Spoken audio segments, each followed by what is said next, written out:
Okay. Wow. Here I am, dressed up all fancy, ready to do the Game Roulette Awards show. I got out my old bow tie from when I worked my first hold on, from when I worked my first job at a movie theater. I forgot I was spending my time before the stream listening to the YouTube video 1 hour of silence, occasionally broken by what the dog doing. So um, I'm not sure how this is going to go. This is going to be a very like off the cuff, just kind of improvised thing. Mm, hold on. I think I have a more formal hat I could be wearing for this occasion. Hold on. Milady. Oh no, no, this is probably a mistake. Nobody should ever wear this.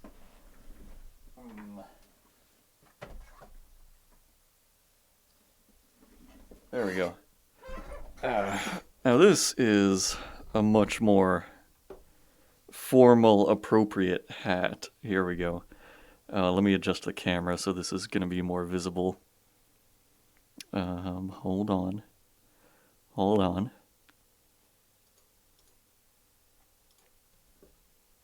Let's see. Camera control. There. That'll be better. There.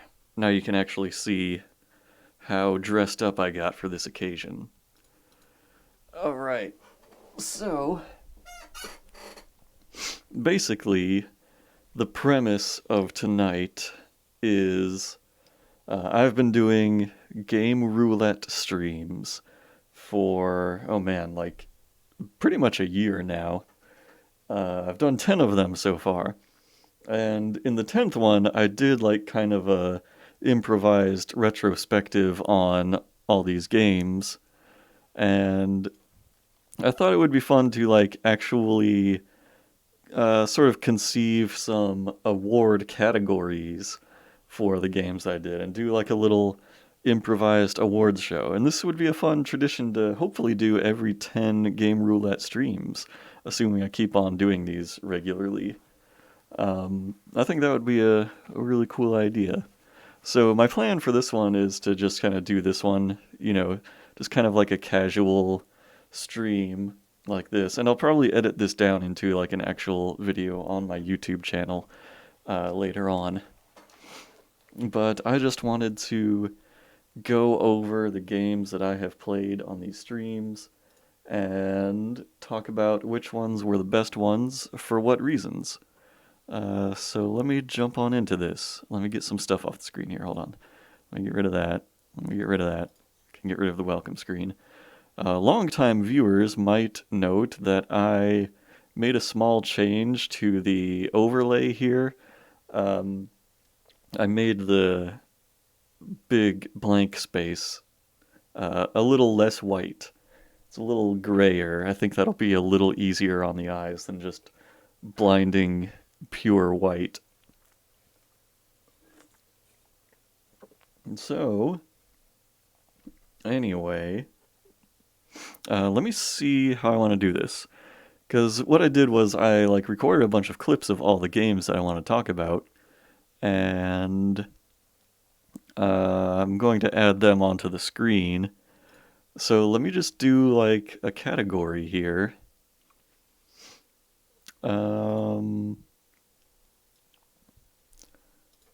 All right.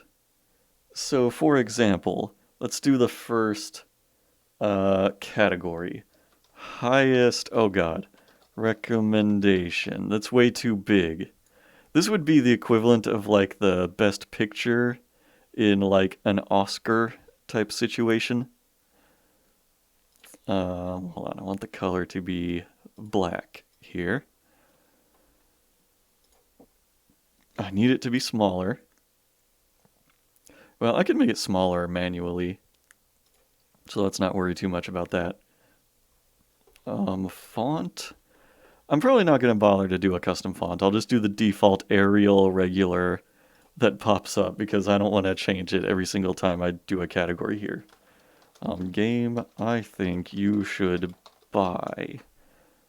All right, let's make that small enough to actually fit on the screen here. Just a second. Just a second. It's almost there. There we go. All right. So this would be the Best Picture award in theory. It's basically... Oh, hold on. Can I add an underline to this? Hold on. Underline. Let's do that. Yeah, that's fancier.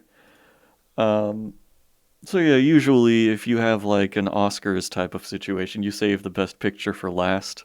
I'm just gonna jump right into it and be like, this is a game that I think is worth your money. And there, are multiple nominees. So let's see.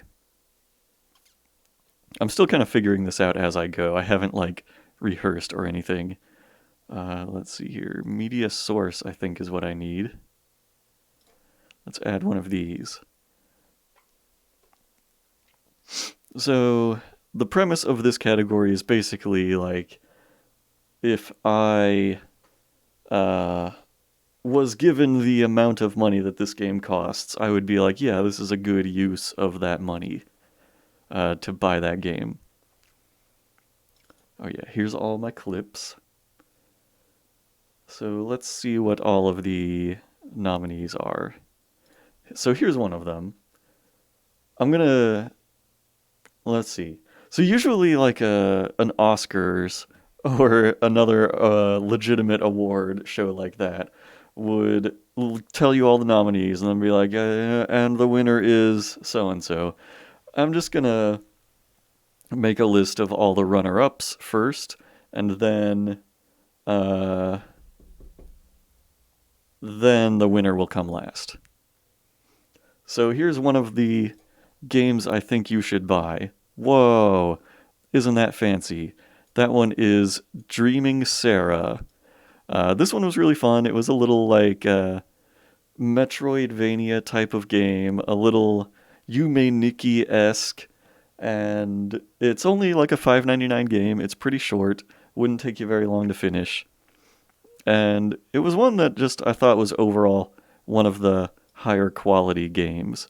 So I'm going to throw that in there as one of the runners-up. Let's see, next runner-up. I'm going to get faster at adding these things in. Give me just a minute. And these aren't in any particular order, but another runner-up was this Shantae and the Pirate's Curse, I believe was the one that I played. Also kind of in the Metroidvania category, but this one is, more of a traditional action platformer. Really enjoyable overall. I didn't get very far into it, obviously, as I only played for about 45 minutes, but what I did play of it, it was just, good old-fashioned action platforming fun, really good pixel art, and also a really good soundtrack, which might be a category later on in the awards show. Oh, hold on. I thought of something that I need to have here. Applause. Wait. Hold on. Yeah, there we go. Let's hear it for Shantae. Yeah, isn't that great? Oh, thank you. Very nice. Yeah, okay, that's enough applause. So there's our next runner-up. And then another runner-up in the Game I Think You Should Buy category. We have Baba Is You. That's a really good one right there. Oh no, where did my first one go? Oh, my first nominee disappeared. I need to set it to loop. There we go. I need to set all of these to loop. Alright, so yeah, Baba Is You. I feel like I don't really need to say that much about this game. It's already like very well known, very popular, very creative little puzzle game. The normal retail price on that one is $15.99, and that one is very worth. It seems like a very lengthy game. Some of the puzzles are real brain ticklers. Get some real challenge out of those.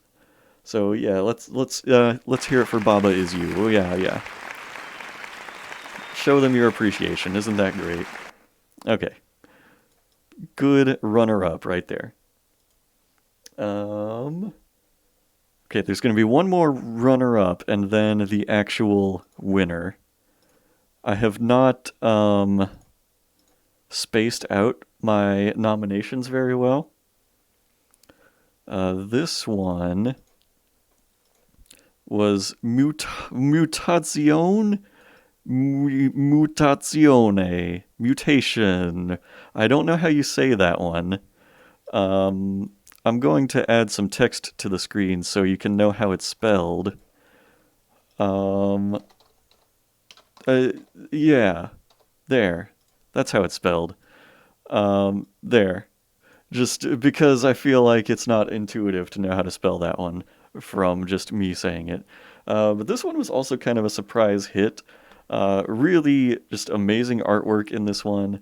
It's kind of, a point-and-click adventure game, but had a great atmosphere that I really loved, and just generally beautiful.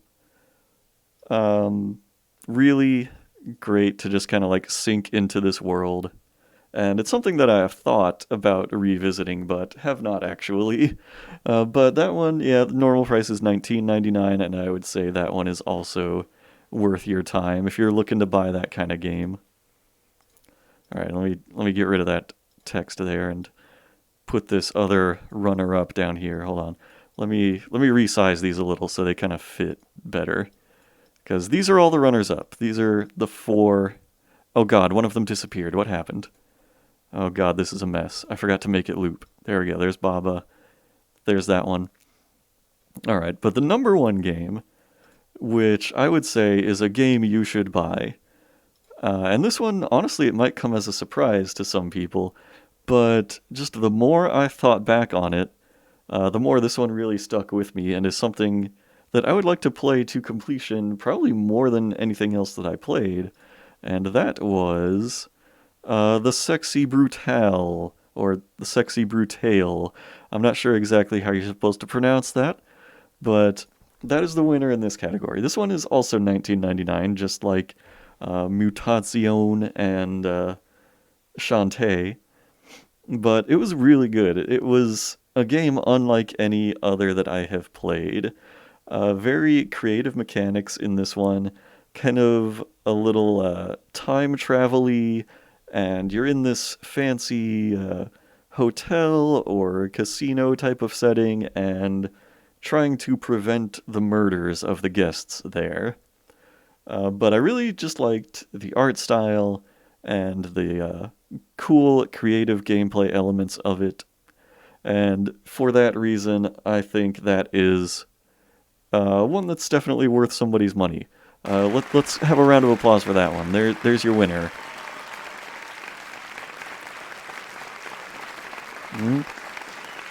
Fantastic. Fantastic. So okay, that's enough applause. So there's the top category. And let me see. How many categories did I put in here? Let's see, that was 1, 2, 3, 4, 5, 6, 7, 8. We got about 8 categories to go over, 8 awards to give out. But there is award number 1, all finished. Let me move on to my next award. Let me take all of these off the screen. There. And I'm going to edit the text. Next award is... Oh, wait, where did I go? Here we go.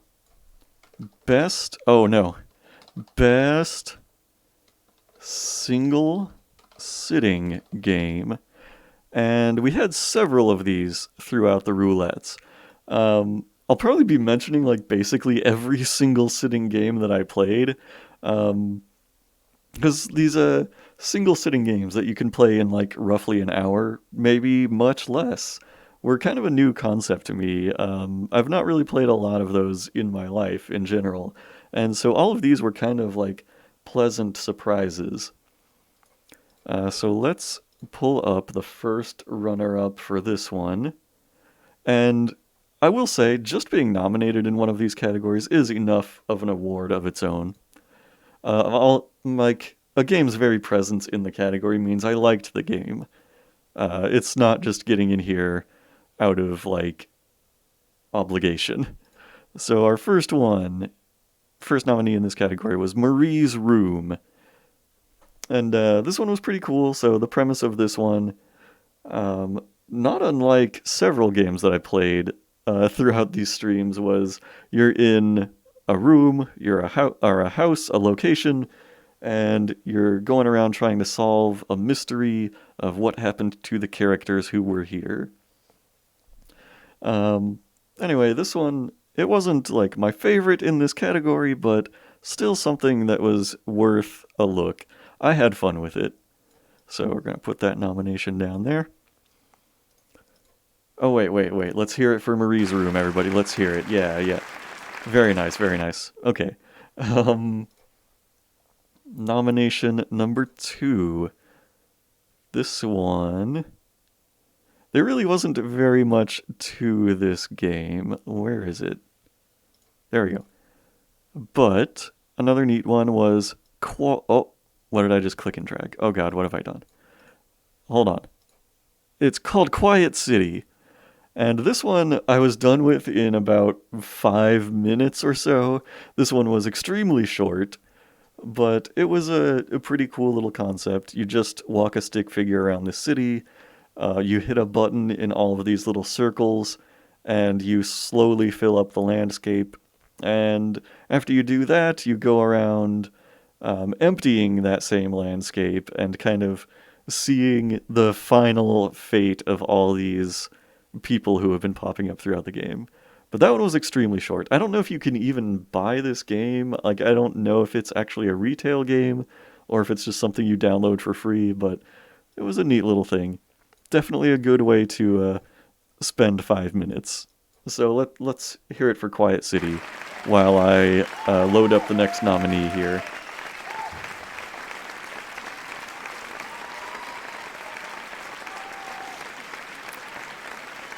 Wow, people are really fond of Quiet City. Man, they're applauding that one longer than I actually spent playing it. That's amazing. Okay, next nominee. Crescent Bay.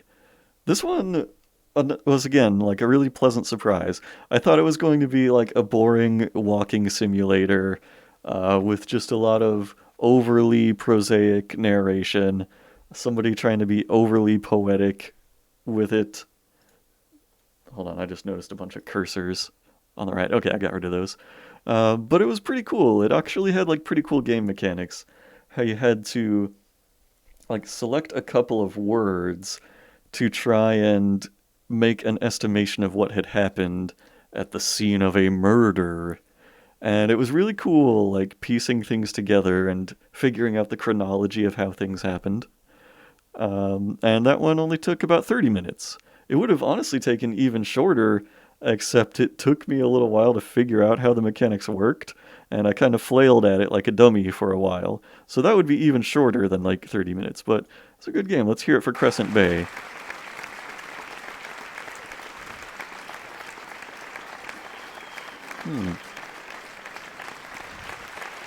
Nice. But then the winner in this category, stop applauding, the winner in this category of single-sitting games is none other than Old Man's Journey.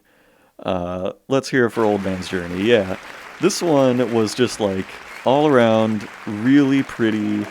Loved the like hand-drawn artwork in it. It was like a moving painting. And this one took a little bit over an hour. It was like an hour and 15 minutes, which is like... Excuse me. Which is honestly like almost twice as long as I intended to devote to the game. But, you know, I got 45 minutes in and I was like, I think the ending is coming up pretty soon. So yeah, let's just play it through all the way. And I did, and it was a good, satisfying experience. Good non-verbal storytelling. Just really nice overall, and it actually had some fun game mechanics. Like it was a puzzle game.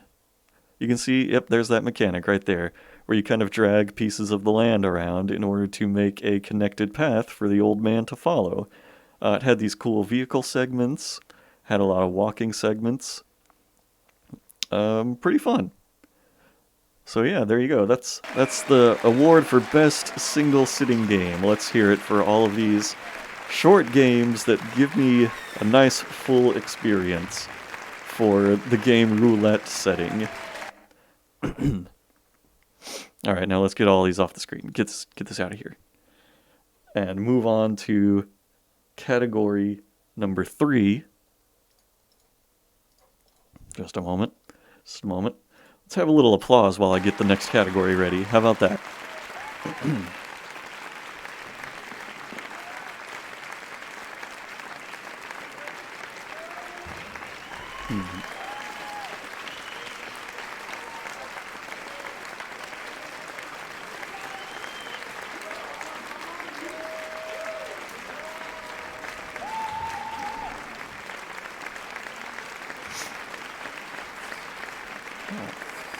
Okay, you can stop applauding now. I can detect your sarcasm.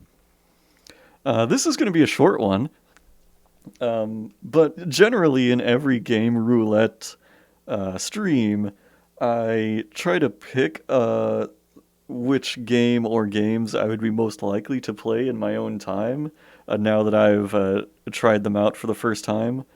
Um, and yeah, this is going to be a short one because there has only been one such game, and it's not even one of the games that I most recommend people buy.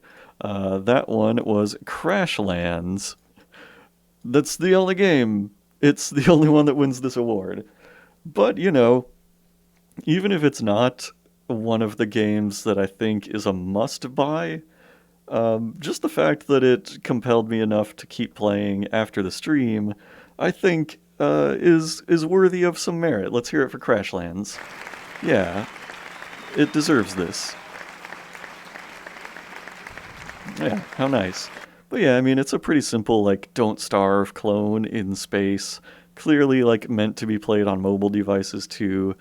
And I was saying as I was streaming it that it would be a fun podcast game or audiobook game.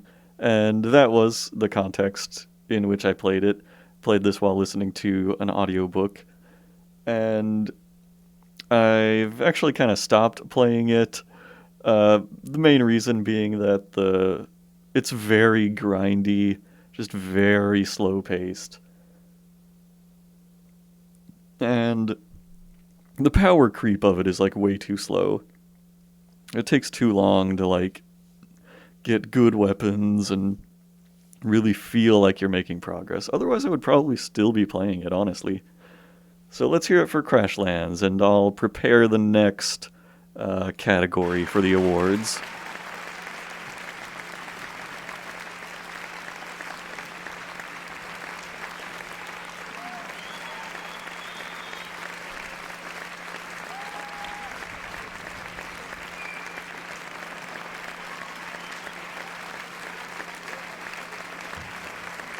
All right. All right, so this one is pretty self-explanatory. Basically, these would be games that I thought were not going to be great and ended up being surprisingly good. So I've got 3 nominees for this category. This first one is Everything. Let's hear it. Let's hear it for Everything. Yeah.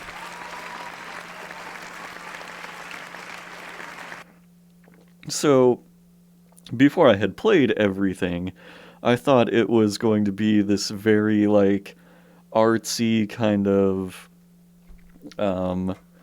overly intellectual indie game where you don't really get to do anything fun and you just kind of explore around this world and are made to ponder the nature of the universe and all that. And it is that.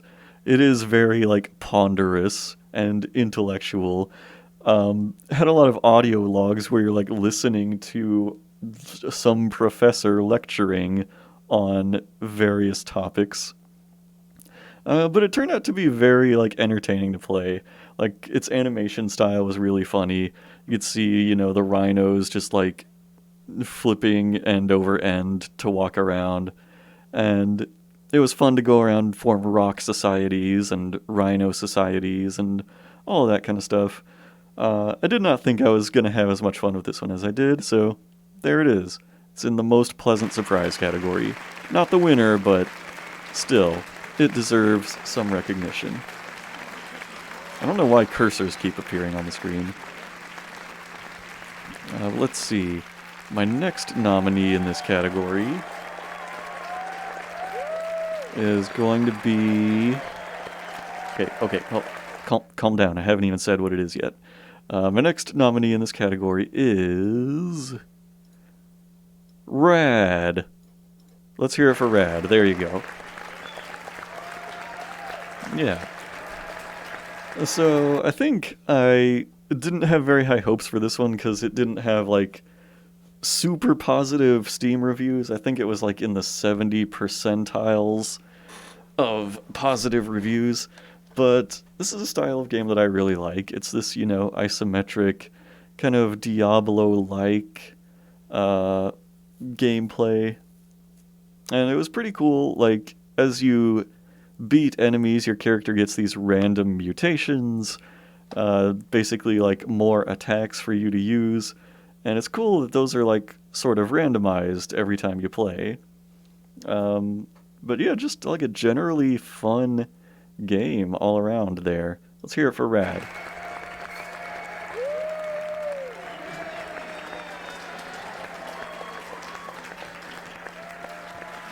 Alright, and then the winner of Most Pleasant Surprise, we've actually already talked about this one. Oh my god, it's a double nominee. This one, the Most Pleasant Surprise, is Crescent Bay. Yeah, there it is. It popped up again.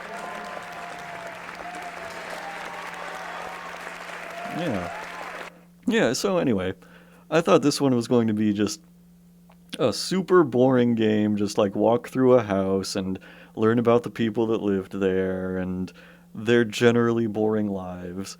But it turned out to be like a really fun, creative mechanic where you're actually solving a murder mystery in this dark house at night. It's almost like a horror game, but I mean, it's not really. It is just straight up like a murder mystery game. But I really liked it. It was made, I think, just as kind of a proof of concept, but I would be totally down to play like a full-length game that capitalizes more on this premise. Like maybe has you solving more types of mysteries and unlocking, I don't know, some big conspiracy or something like that. Maybe if it even leaned even farther into horror elements, I would really love that. So that one, yeah. Crescent Bay, the most pleasant surprise of the game Roulette streams. Let's hear it for those games. They're all winners. They're all winners, ladies and gentlemen. Let's hear it for them.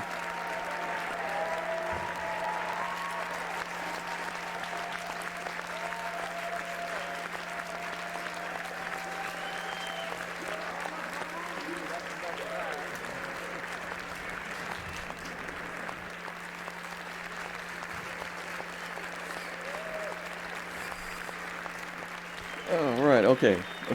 Quiet down now. I need to talk. My favorite art direction. Alright. This one, another pretty self-explanatory category. Just the games where I thought that their kind of graphics and design worked the best for what they were. First nominee in this category, runner-up is Halloween... Oh god, hold on. Oh god, hold on. Halloween Forever. Let's hear it for Halloween Forever. This one was pretty cool. It's, a very straightforward, retro-style action platformer with a Halloween theme to it. You have this jack-o'-lantern main character, and all of the enemies are Halloweeny monsters, and all of the environments are like spooky castles and all of that good stuff. But just generally like good pixel art. I mean, it's simple, but it has that very retro look. Like, this looks like it could actually be an NES game. Might have a few too many colors going on simultaneously, but I just really loved the simple look of it. So let's put that one down there as the first nominee of favorite art direction. Yeah. And then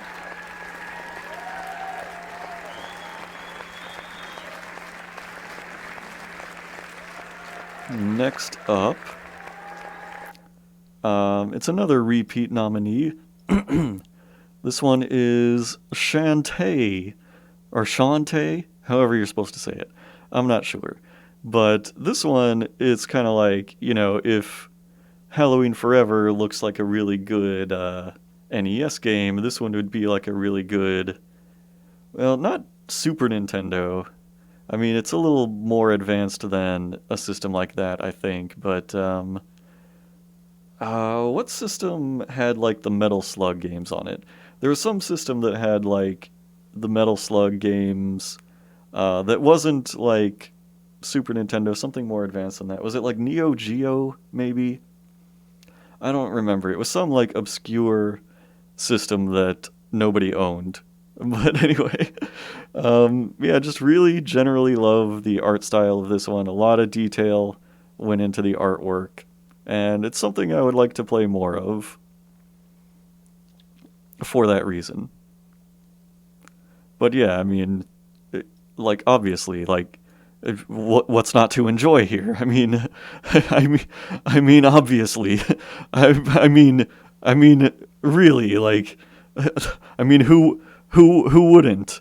I mean, yeah, like, just really, really well designed characters. Just, I don't know. I couldn't quite put my finger on it. I don't know. I don't know why, but something about that just kind of stuck with me. I don't know. So let's hear it for that one. Let's hear it for that nomination. That's yeah, top runner up.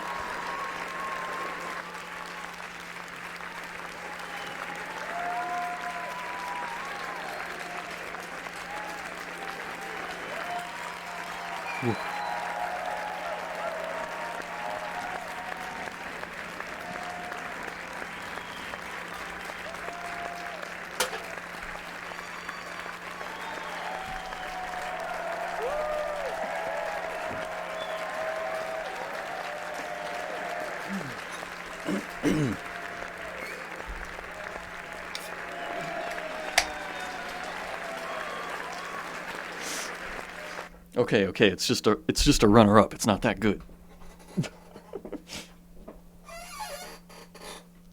But anyway,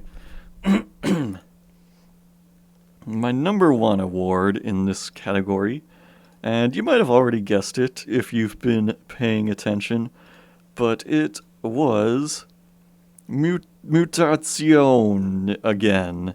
It's this one again. Let's hear it for that one. Out of all the art styles, this one was my favorite. And it's not just the art style, which itself is really cool. I love these, like, outline-free characters and environments. How, everything is just a single solid color without any, like, visible lines dividing things. I really like that style, and this one does it really well. Like, the environment for the game feels, like, really lived in.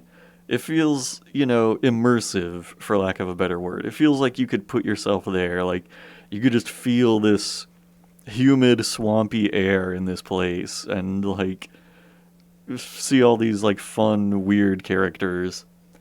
Really cool game overall, but especially the art style. Like, if it didn't look this good, it wouldn't have stuck with me nearly as much as it did. It's just absolutely gorgeous. I love it.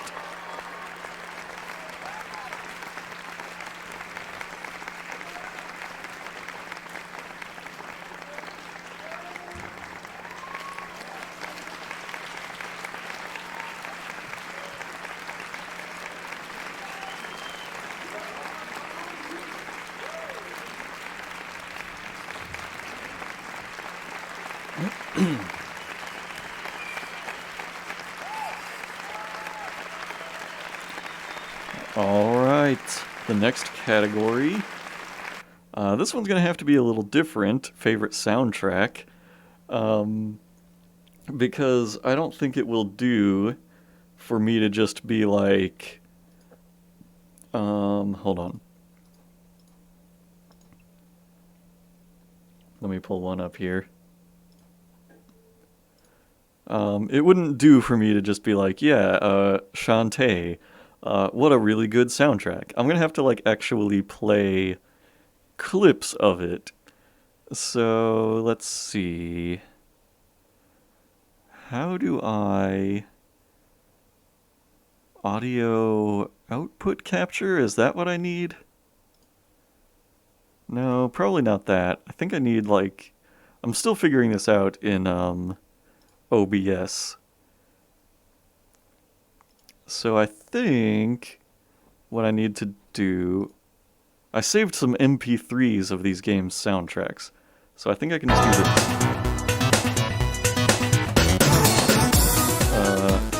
Well... Okay, I think that played. I don't actually hear it playing on my end, which is interesting. But yeah, I assume the stream can hear these sounds? I don't know. If you can hear it, then yeah, this is... Wow, what a good soundtrack. I think I'm gonna try and figure out a different way to do that. Oh, stream can hear it. Hey, yeah. Oh wow, suddenly there's two people here. Well, hello, both Lord of All Cheese and Fallen Shadow. Okay, well I'm glad you guys could hear it. But there you have it. Yeah, let's hear it for that soundtrack. Wasn't that a good soundtrack? So that's my first runner-up in that category. What else did I have? You know what I'm gonna do? I'm just going to play the sound on my own system so that I can hear it. So that I know that, like, yeah, what a damn good soundtrack. But my next one... Let me find it. Oh, yeah, here's a good one. A really good soundtrack was in Anarcute. Let's pull that up. Just a second. I assume this will work if I just open it in, like, VLC and play it on my computer. Oh, well, maybe if I didn't have VLC muted. There we go. Loved the soundtrack in this game. It might not have been, like, one of my favorite games overall. It was decently fun, but man, what a rockin' soundtrack this one had. Just perfect. And that's enough of that one. Let's see, I think I've got like 3 runners-up in this category. Okay, so the next one, this is gonna be a little silly, I think. This is mostly just my personal opinion because I had such a nostalgic reaction to this game, but it was the Even More Incredible Machine. I said plenty of times throughout this stream that this was a game I played all the time as a kid, and so hearing that music again for the first time in years was so nice. Let's hear some of that music right now.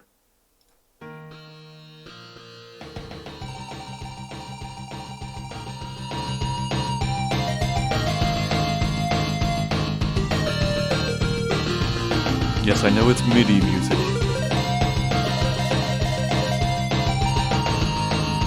And honestly, I don't think the MIDI soundtrack sounds exactly the same as what I was hearing in-game, but what are you gonna do? It's still basically the same music, right?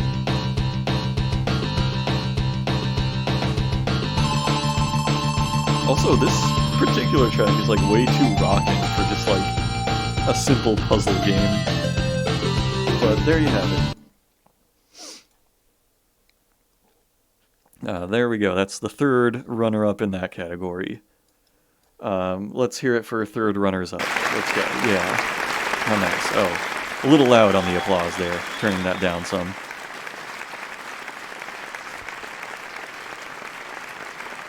Alright, and then my personal favorite in the soundtrack department.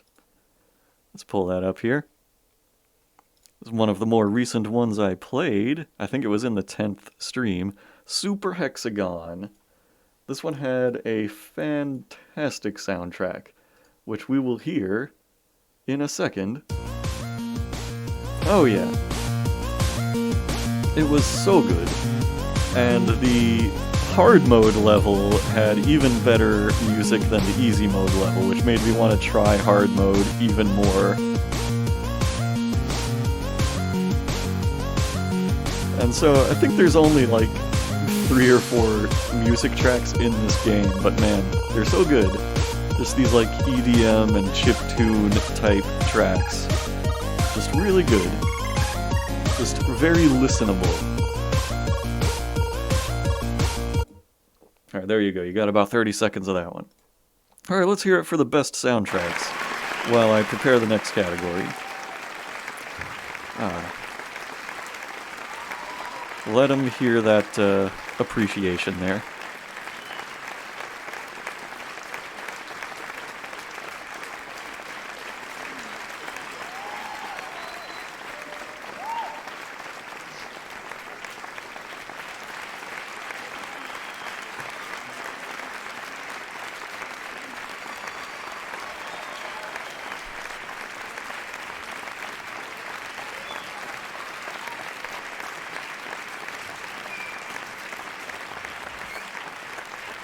Okay, we're on to the next category, the favorite story/setting. Because not every game has like a narrative thread that it unravels for you. Some of them just have cool environments or just really cool designs or concepts overall. So let's see, I've got 3 of those here. One moment. Let me find the first one. Here it is. Okay. The Desolate Hope. That's the first nominee in that category. Yep. Very good, very good. This one especially leans into like the setting aspect of this award more so than story. It might have a good story, but I didn't really play enough of it to know. I just really love, like, how creative all the environments were, and just the kind of, like, horrifying robot characters juxtaposed against these, like, friendly or, like, beautiful environments. And kind of, like, exploring the planet at night was really nice, really atmospheric. So that's why that one gets a spot right there. There you go. The Desolate Hope, everybody.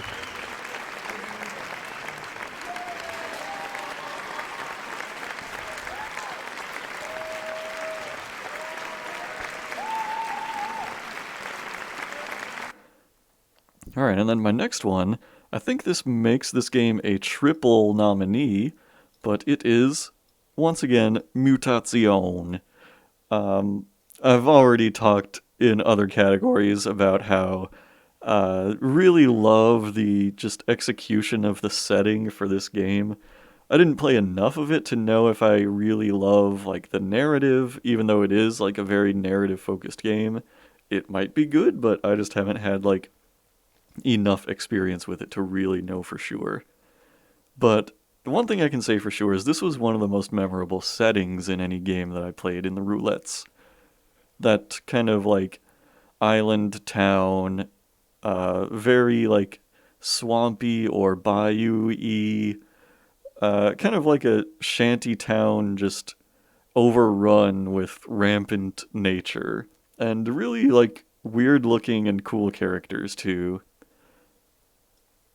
But even that one is not the winner in that category. But anyway, let's give it some applause anyway. Let's hear it for that one. But the winner of this category, it's again not the first time I've mentioned this one, but the winner, my favorite story or setting, Old Man's Journey. I think we can all agree.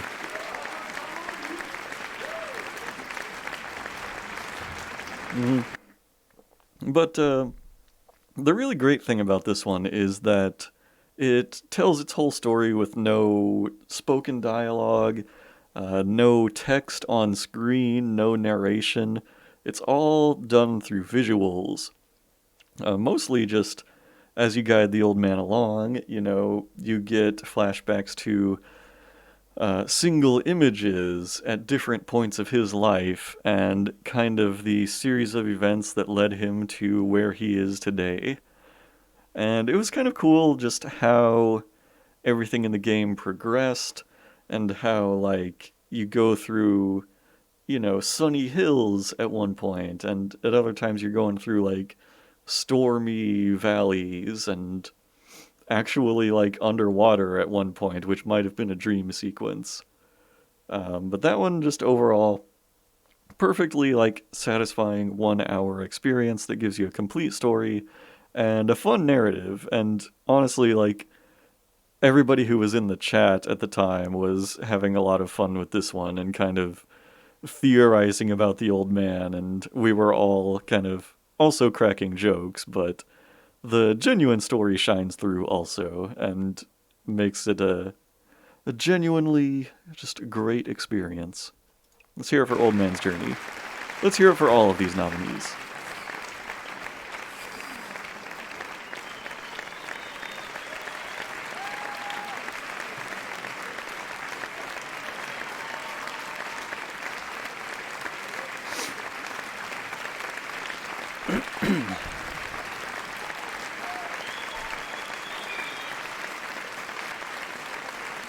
All right. Now this one is a pretty interesting category. Basically, there are lots of these little, um, pretty unknown indie games that try to set themselves apart with an eye-catching gimmick or a kind of creative gameplay mechanic that nobody has ever used before. And so I wanted to draw some attention to those. Hold on, I'm looking through my list and realizing I neglected to talk about something that I wanted to. Oh wait, no. Well, it's not that important. No, well, I'll explain later, but basically let's move on to the favorite gimmick category.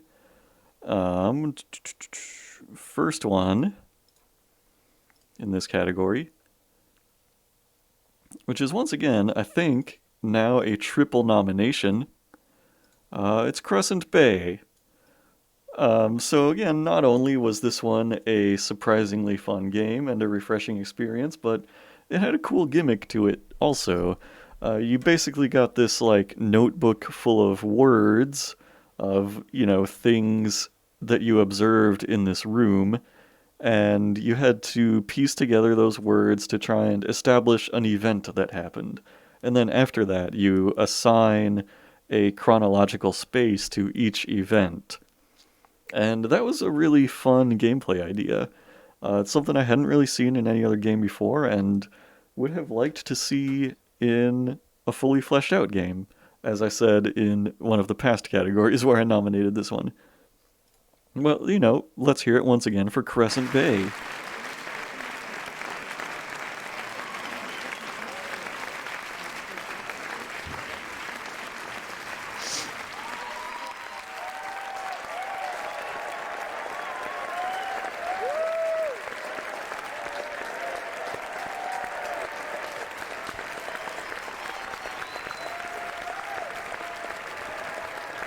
Alright, now this one I have not talked about yet, but it was Macdos 95. This one was a really cool gimmick. Basically, it was a puzzle game, but the whole premise of it was like you were. Excuse me. It was like you were using an operating system. It was like you were just logged onto a computer and were trying to navigate these windows and use various programs. And basically, all the different programs were different mini games. Each one of them was a creative puzzle to solve. And while I didn't finish this one, it was kind of leading into like a larger um, puzzle. So that one was really cool.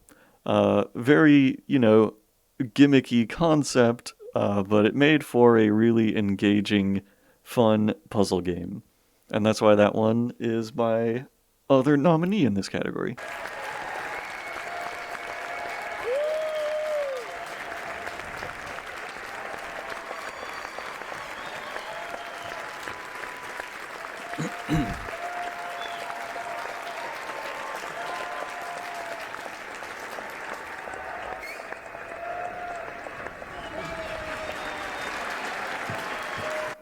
All right, now the winner of my favorite gimmick, it might not be my favorite game overall, but it was Super Time Force Ultra. A very unique kind of thing. I mean, on the surface, it's just a sort of run of the mill, run and gun type of game, but it had this really cool concept where if you died or made a mistake or something, you could rewind time, bring in a different character, and then that character would kind of play alongside your most recently played timeline. And it was really cool. It was kind of like you travel back in time. It's hard to explain, really, when I actually try to it. And all of your timelines sort of overlap and merge as you're doing this. It's very cerebral, honestly.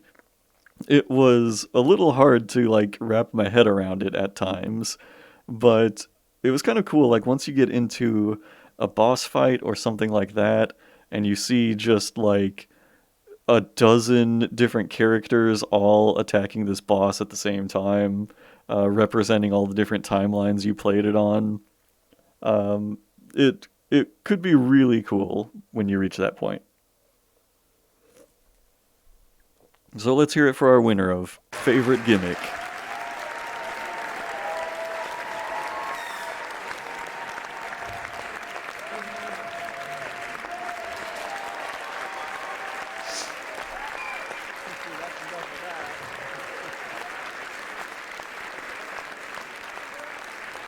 Okay.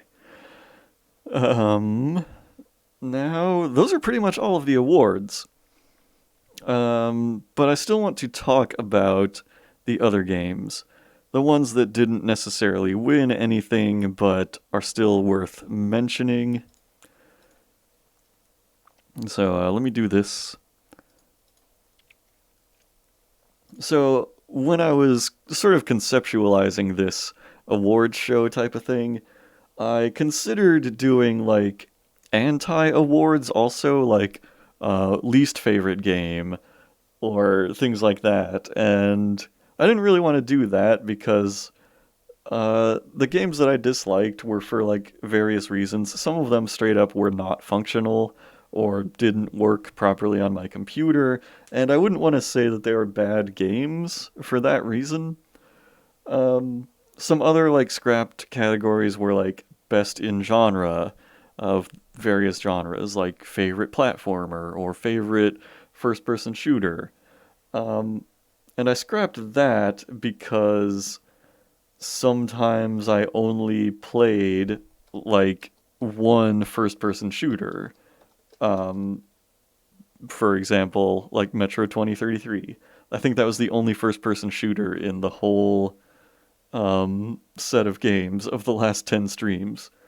Plus, a lot of the games kind of defy genre.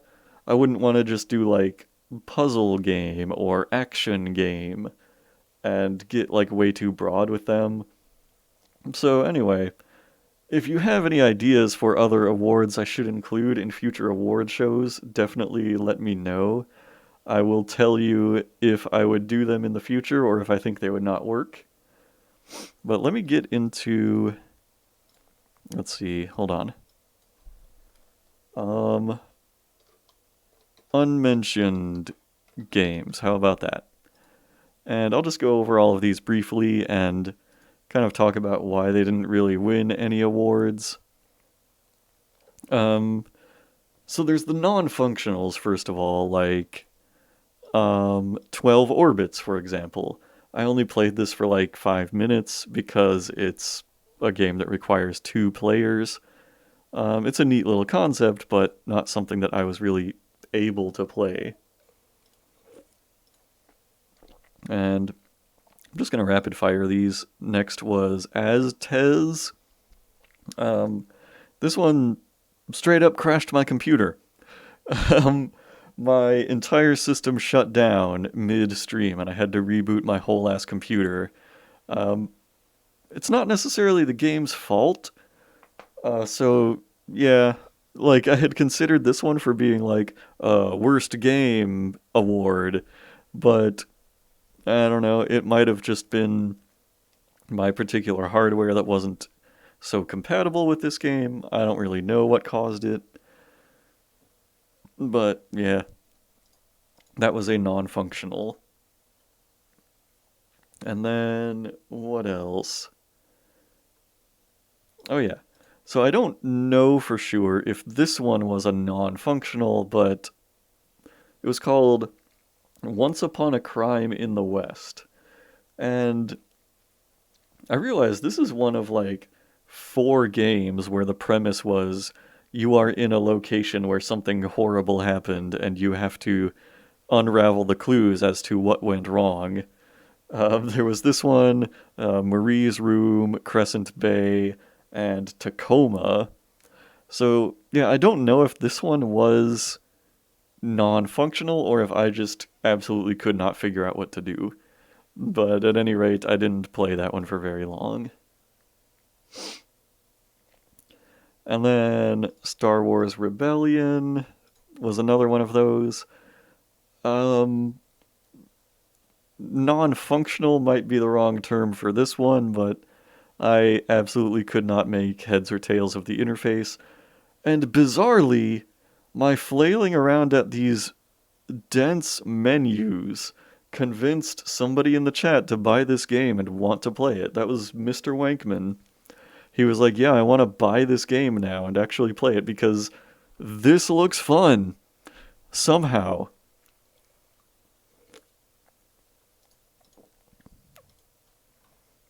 What else we got here? Super Brothers. Again, like, not exactly non-functional, but it was clearly made to be played on a touchscreen device, like a tablet or something like that, with these like giant buttons and how you're supposed to like click and hold in a position on the screen to move your character around, and it creates this big old circle wherever you're holding the mouse down. Definitely made for mobile devices. And also, I think this was kind of a demo, maybe, or like an episode 1. It was a pretty short experience. Let's move on to some more. So that's kind of the non-functional category. Next is the too hard for me category, where I was too bad at video games to get farther into them. First one was Broken Sword, which is, you know, an old-fashioned style point-and-click adventure game. I think this came out in the 90s sometime. And I got stuck for the longest time in this one on one of those sliding block puzzles. I don't know if the clips that I recorded here are going to get to that. I'm going to leave that in the corner here just so you can see the sliding block puzzle I got stuck on as that comes up. But yeah, I had to Google the solution of that one in the end and didn't get very far into the game because of that. Next in the too hard for me category... Oh wait, hold on. I almost wrote over Broken Sword there. This one. Love. This one was in the too hard for me category. It's a very straightforward, like, simple, skill-based platformer. Nothing complicated about it. I mean, I really liked the art style. It was pretty cool, but it's one of those just, ultra hard games where a single hazard kills you and you just do the same thing over and over again until you do it perfectly. It was fun for several levels, but eventually I just got fed up with it and had to stop. Another one too hard for me was The Whispered World. And this is another one that, bizarrely, one person in the chat, this time JT, really enjoyed this one and wanted to see more of it, even though I never got past the first area in the game. I played in a total of like 3 screens, and JT was like, man, this game is so compelling, you should definitely play more of it. I mean, it had an interesting main character, interesting premise, but it's not something that I really feel like revisiting. Because again, like at the end of the stream, I was Googling solutions to the puzzles, and that's probably what the game would devolve into a lot if I did a full stream of it. Also, back to Broken Sword, this was that broken sword puzzle that I got stuck on. I was just sliding these things around for so long and could not figure it out to save my life. That's kind of the hazard of point-and-click adventure games, is you get stuck on really challenging puzzles and it's not always going to be a smooth gameplay experience. But next, in the too hard for me category, was Rim 9000. Pretty standard vertical shmup, just with like crazy, arguably headache-inducing graphics, very glitchy looking by design. But this was another one where I got stuck on the same level for like 20 minutes, and I was just like, yeah, let's move on to another game. And the last one in the too hard for me category was Goner. And this one had been considered for my like biggest disappointment category back when I was still entertaining the idea of negative awards, because I had really high hopes for this one, and ended up not having that much fun with it just because I could not get very far into it to save my life. There was one kind of like, I guess, mini boss type of level that I got stuck on, and every time I got there I just couldn't beat it. So 20 or 30 minutes into that one I was just like, this is going nowhere, and let's play something else. So that's it for like non-functionals and too hard for me games. I should go on and talk about just games that I didn't talk about for whatever reason.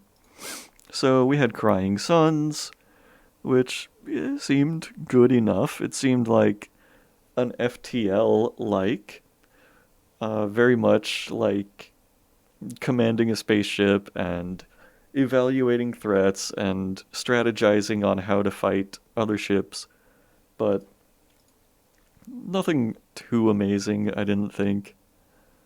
I also didn't talk about God's Trigger.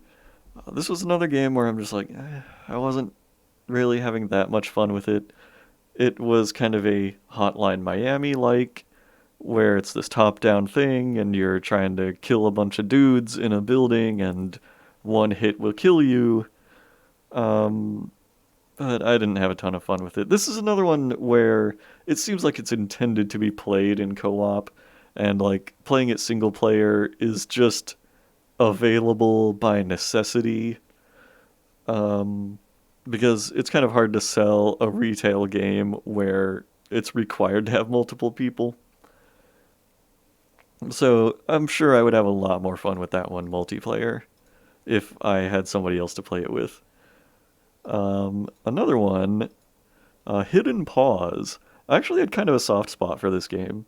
It didn't fit into any of my award categories really, but it was pretty neat.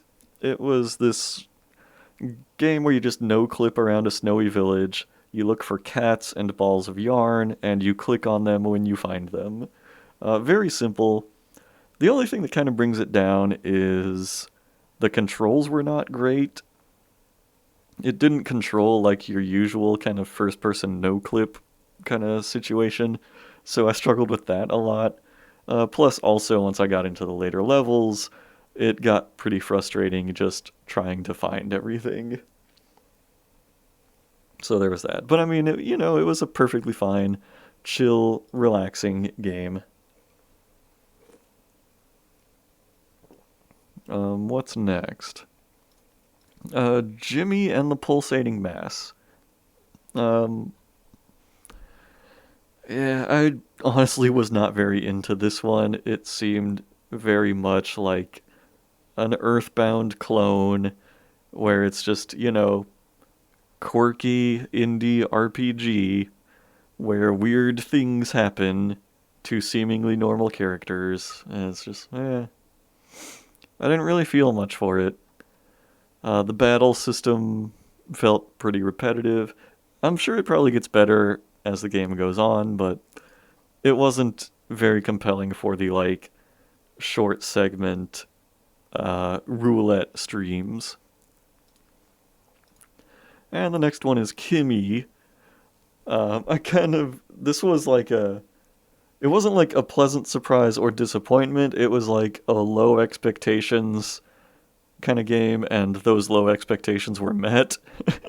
But it's, yeah, just like a very basic visual novel type of game. I think I said during this stream that I don't really get into visual novels in general, but in order for me to get into one, I think it would have to have, like, I don't know, some kind of crazy horror twist or gimmick, something like that. Like a Doki Doki Literature Club.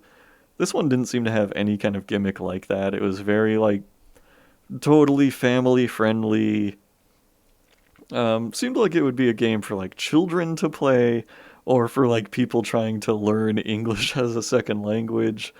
Because it's very, like, low stress, low stakes, not a lot happening. And I was not very into it. It was not for me. But that's fine. And next, the only first person shooter that was here, which I find kind of weird. I really like first person shooters, but it was Metro 2033. And it was okay. I didn't get very into it personally, but it is what it is. Hopefully, I'm going to be playing more first person shooters as I do more Game Roulette streams. But yeah, this one was kind of what made me realize I probably should not do individual genre awards, because I was like, oh yeah, there needs to be like best first person shooter as a category. And then I realized, this is the only first person shooter I played, and I wasn't very thrilled with it, so I feel like giving it an award would be a miss. So here it is in the unmentioned category instead. Then this was one of the first ones I played. It was Mune Base, like MEW, Mune Base, and it's a perfectly like serviceable game, but it's another top down, Don't Starve like, or Crashlands like. It had a kind of neat gimmick where you had to like make buildings and manage your oxygen supply. That's kind of a cool idea, but I don't feel compelled to play any more of it. I can say that much. Next, we had My Memory of Us, also kind of one of the first games I played. Pretty straightforward, like, two-character puzzle game, which was fine, but I did find the kind of, like, Holocaust-esque, like, Schindler's List style imagery a little weird. And also, if you noticed the clip just now, it seemed to be about like robot Nazis also.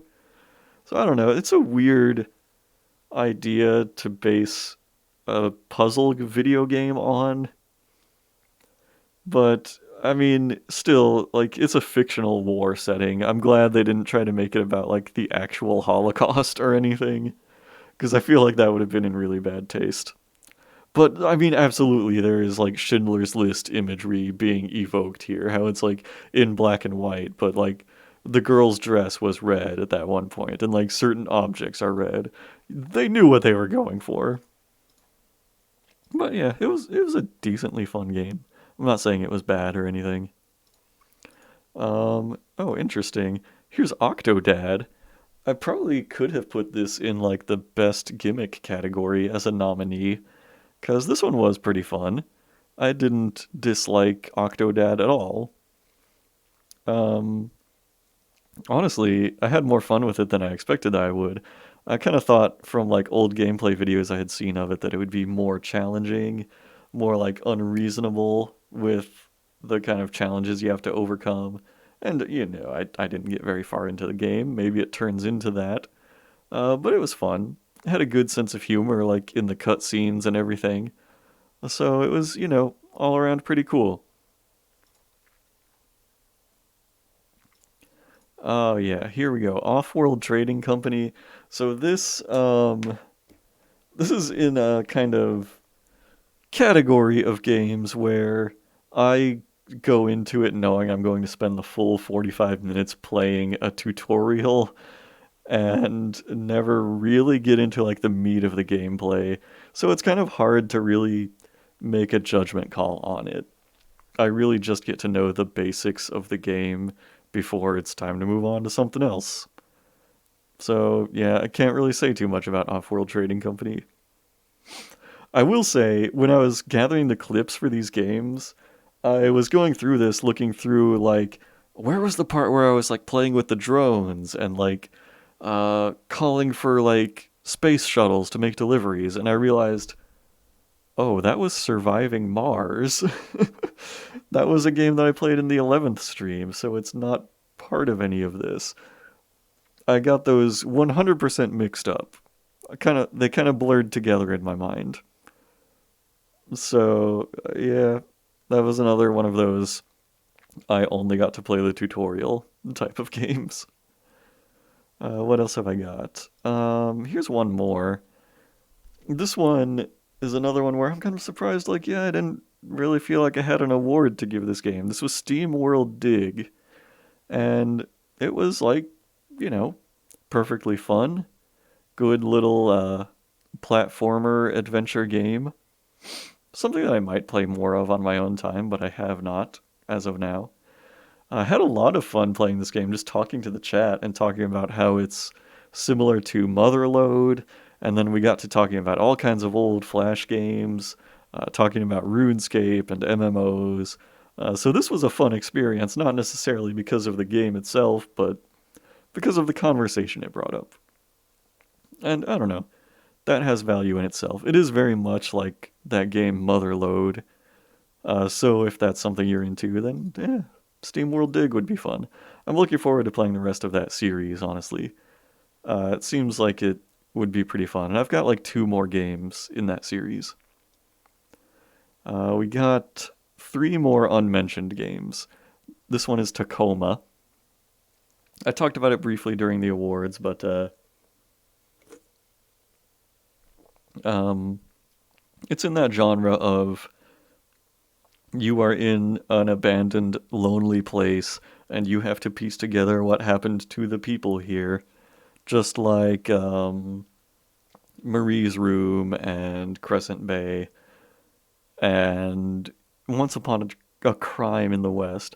I've noticed that the recurring theme with every single one of these games is they show you um, the people involved in these stories as these like weird single colored silhouettes. Every single one of these games did that. Um, Crescent Bay and Marie's Room did them both as like um, masses of sparks, like single-colored sparks in the vague shape of humans. And I wonder, like, what game kind of set that trend?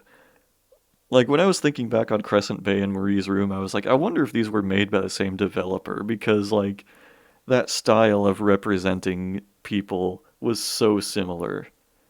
But I don't know. It's weird, like, how coincidental that is. And that didn't even occur to me until tonight when I was getting ready for this stream, of, like, how similar the art direction in those games was. Oh man, this was a funny part. Yeah, this was actually like one of the few fun parts of Tacoma.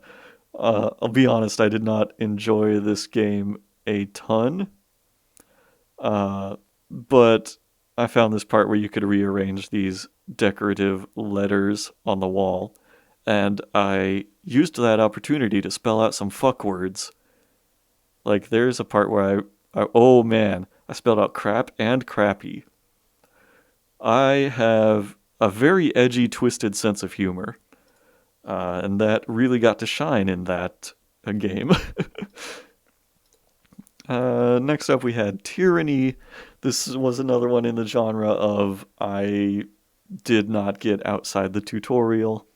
This was a traditional styled CRPG where you're controlling a whole party of characters and they have a million different skills to level up and a million different equipment slots and all of that good stuff.